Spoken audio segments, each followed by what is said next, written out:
आज मी तुम्हाला झटपट असं जेवताना तोंडी लावायसाठी मस्त अशी रेसिपी दाखवणार आहे. त्यासाठी बघा मिक्सरचं भांडं घेतलेलं आहे आणि 1 वाटी कांद्याची पात घेतलेली आहे. स्वच्छ धुवून मी कापून घेतलेले असे पूर्णपणे पाणी नितळून घ्यायचं त्याचं आणि मग कापायचं.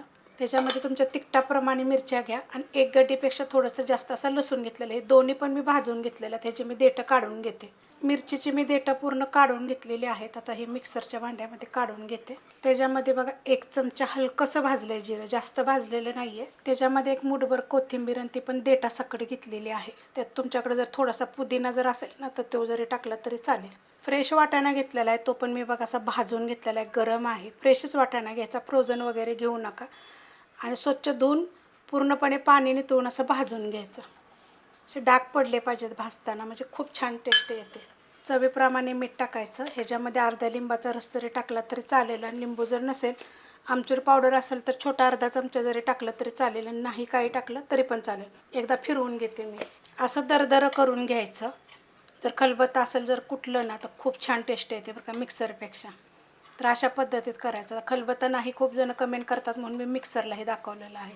हा तवा गरम करत ठेवलेला आहे. त्याच तव्यामध्ये मी भाजून घेतलं होतं वाटाणे, मिरची, लसूण. थोडंसं एकदम तेल टाकायचं, गरम होऊन देऊया.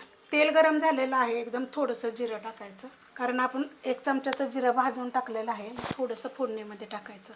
त्याच्यामध्ये 1 मिडियम आकाराचा कांदा चांगला भाजून घेऊया. कांदा बघा असा भाजून घ्यायचा. आता ह्याच्यामध्ये काय करणार आहे माहिती आहे का, 1 मूठभर मी शेंगदाणे भाजून मोठे मोठे कुटले, त्याच्यावरचे साल वगैरे काढली नाही आहे. जर तुम्हाला हवा असेल तर तुम्ही काढू शकता. गॅस मिडियम आहे. तव्यावर लक्ष ठेवायचं, आपला तवा पातळ आहे जाड आहे तर मग एकदम बारीक जरी केलं तरी चालेल. हलकंसं परतून घ्यायचं. भाजलेलं आहे तरी परतून घ्यायचं, म्हणजे खाताना ना थोडासा कुरकुरीतपणा येतो त्याला. त्याच्यामध्ये टाकून घेणार आहे. काढून घेतलेलं आहे. त्याला चांगलं परतून घेऊया. मस्त असं परतून घेतलेलं आहे. आपण मिक्सरला बारीक करताना त्याच्यामध्ये चवीप्रमाणे मीठ टाकलं होतं. असं ह्याच्यामध्ये जरी थोडंसं लिंबाचा रस जरी पिळला तरी चालेल. एकदम चटपटीत खूप चविष्ट असं लागतं. करून बघा एकदा. करताना पण थोडासा पुदिना जर असेल तर जरूर टाका. जास्त टाकायची नाही, थोडासाच टाकायचा. एकदम मस्त असं चविष्ट होतं. तुम्ही एकदा झटपट अशी रेसिपी करा. रेसिपी आवडली तर लाईक करा, सबस्क्राईब करा, कमेंट करा आणि शेअर बी करा.